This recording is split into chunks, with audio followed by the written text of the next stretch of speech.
राधे राधे महाराज जी। महाराज जी, जीवन का लक्ष्य पैसा कमाना और शोहरत कमाना है। यहाँ कब तक पैसे नहीं, के पीछे कितनी भागें? शोहरत कमाओगे? तुम्हारी शोहरत में कौन जान पाएगा क्या समझ में नहीं आता कि कब रुकना चाहिए, है? कि रुकना कब है। ये ऐसा प्रवाह है कि मान लो नदी का प्रवाह तो समुद्र तक है, लेकिन इसका प्रवाह का अंत ही नहीं आ रहा। आप देखो लो, जब से सृष्टि रची गई तब से चले आ रहे हैं। अगर जो धनी मानी पुरुष है उनसे बात करके देखो, उनको तृप्ति हो गई क्या? नहीं। हाहाकार उनके भी हृदय मचा, इतनी व्यवस्थाएं हैं, इतना वो भी चिंतित है, नाना प्रकार की भोग वासनाएं उनको भी सता रहे।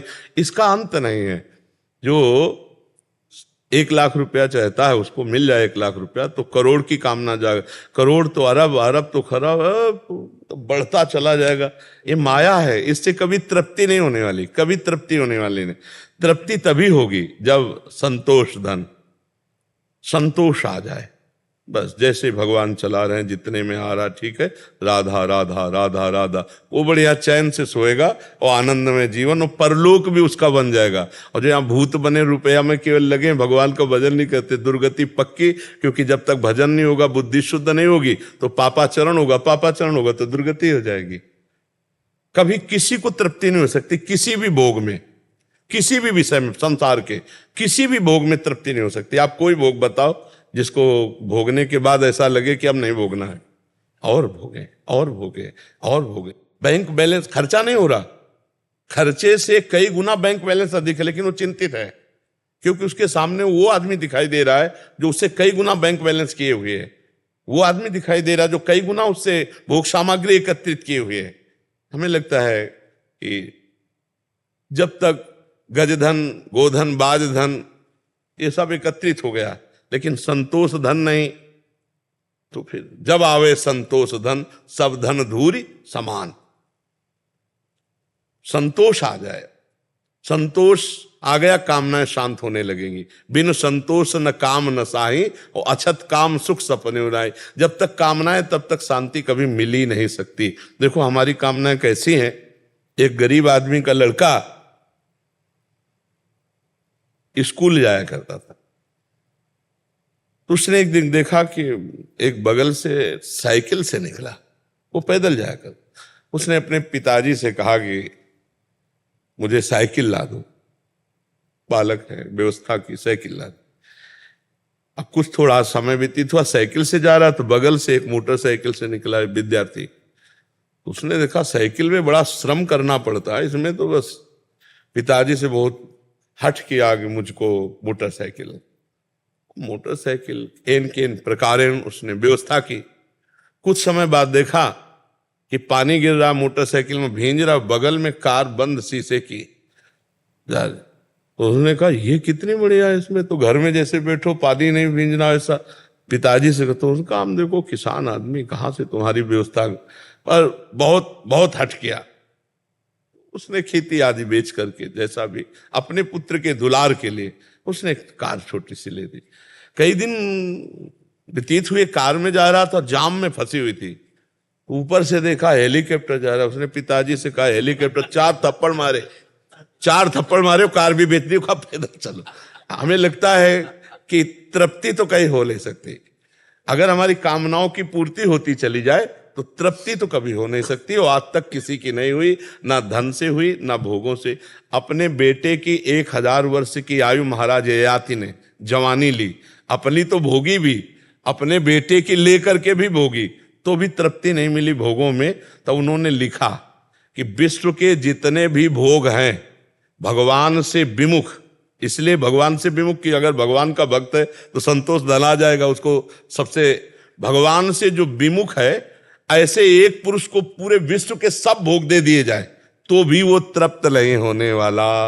अब आप देखो अपने मृत्यु लोक में कितने भोग हैं, इनसे कई गुना सुंदर बढ़िया स्वर्ग में है, नहीं?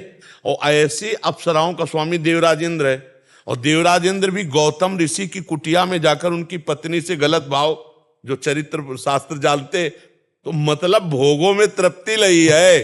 स्वर्ग का राजा इंद्र मृत्यु लोक के एक महात्मा की कुटिया में, जो गृहस्थ महात्मा है, उनकी कुटिया में जाता हुआ अहिल्या जी से गलत संबंध बनाने की चेष्टा की और श्राप पाया। गौतम ऋषि ने साप दिया, जा तेरे शरीर पे 1000 भग हो जाए। तो आप विचार करके देखो, जब त्रिभुवनपति देवराज इंद्र को भी भोगों से तृप्ति नहीं है तो मनुष्य को कैसे हो जाएगी। तो भोगों से अगर हमको गाड़ी अपनी विश्राम में लानी है तो जथा लाभ संतोष सदा, काहू सो कछ न चाहूंगो। हे प्रभु, जैसी परिस्थिति रही उसी में राजी है। राधा राधा राधा राधा राधा, जो नमक रोटी मिले खाओ, मेहनत करो, परिवार का पोषण करो, ऊपर की तरफ मत देखो कि वो ऐसी बिल्डिंग हो जाए, वो ऐसी कार हो जाए, वो ऐसी व्यवस्था हो जाए, फिर तो जिंदगी बर्बाद है, इसी में लगे रहो। और जब तुम वो ऐसी कर लोगे ना तो तुम्हें और ऊंचा दिखाई देगा और ऊंचे वाले मिलेंगे। आदमी परेशान इसी में है। बगल से निकला कपड़ा अपना देखा, उसका जल गया कि यार इसका तो बहुत जोर का कपड़ा है। अगर हम संतोष करने लगे, यार भगवान ने हमें जो दिया हमारे भाग्य के अनुसार बहुत दिया है, और राधा राधा राधा तो आप आनंद आने लगे। लेकिन वो दूसरों को देख देख करके जलता है, परेशान होता है, कभी तृप्ति किसी को नहीं है। मतलब बहुत विचित्र भगवान की माया है। तुम जिसे देख रहे हो कि अगर ये मिल जाए तो मैं सुखी हो जाऊं, उसको कोई भोग रहा है और वो तीसरे को देख रहा है। जिसको तुम देख रहे हो उसको नहीं देख रहा, वो तीसरे को देख रहा कि अगर ये मिल जाए तो मैं तृप्त हो, और वो किसी और। यही तो भर्तरी जी ने देख करके संसार से वैराग्य ले लिया है। सब धोखे का नौटंकी नाटक। मैं चक्रवर्ती सम्राट, मेरे से पिंगला मतलब संतुष्ट नहीं, और पिंगला चक्रवर्ती सम्राट की रानी, उससे अश्वपाल सुखी नहीं, और अश्वपाल वैश्या से प्रेम है। ये सब नाटक आया का। तो भगवान का आश्रय, भगवान का भजन करने से बुद्धि शुद्ध हो जाएगी और विश्राम मिल जाएगा। माया में तो कभी विश्राम मिलने वाला है ही नहीं। चाहे जितना आप धन कमाओ, धन का अगर दिमाग में बैठ गया तो पापाचरण होने लगता है। बुद्धि अगर संतोष धन स्वीकार कर ले तो सबसे बड़ा धनी। डर लगेगा समाज को, डर लगेगा जिस समय आप धर्म में होगे कि ये कट्टर आदमी है, 10 रुपया भी घूस रहे। अब आप समझो कितनी इज्जत है आपकी।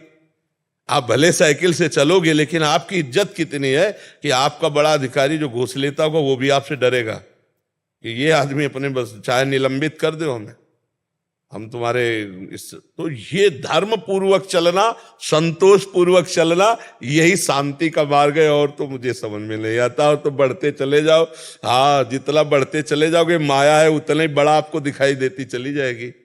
सबसे बढ़िया सुखी हो जो भगवान का आश्रय लेकर एक शब्द याद कर लिया, जथा लाभ संतोष सदा, काहू सो कछ न चाहूंगो। जैसे भगवान हमारे भाग्य के अनुसार दिए, हम सुखी हैं, हम राजी हैं उसी में जिसमें तेरी रजा। वो मस्त है और कोई मस्त नहीं हो तो सब परेशान है।